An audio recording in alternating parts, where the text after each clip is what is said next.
Christians. The Bible teaches segregation.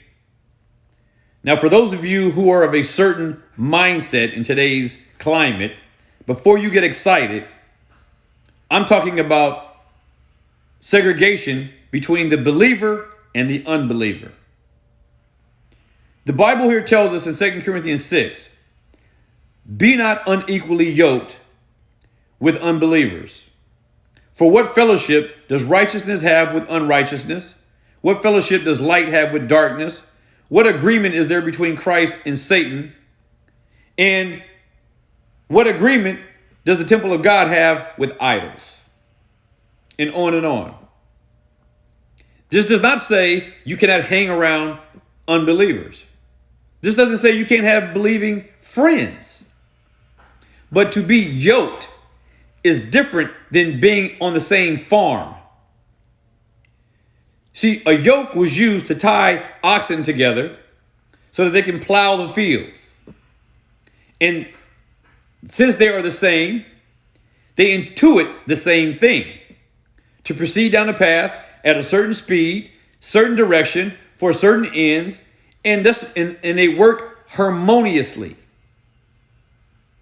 But to be unequally yoked would be like yoking an oxen to a cougar or a tiger. That will never end well. The job will not get done. Peace and safety and salvation in the end and fruitful outcomes will not be the result. You are never going to change that man. You are never going to change that woman because you are unequally yoked. You're going at different speeds, different paths, different directions, and you're essentially different animals altogether.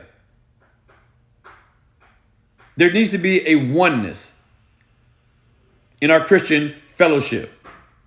Being yoked or unyoked is all about fellowship. You can have a variety of animals on a farm that can do a variety of different things. But you don't tie a goose to a cow. And so the issue is clear. We are not to be tied to them in a sense where we are trying to establish a bond at the same time while we're going down this pathway to heaven with someone who has no desire to go that way and has no inkling of the significance or the importance of it whatsoever. The Bible does teach segregation. Do not be unequally yoked with unbelievers.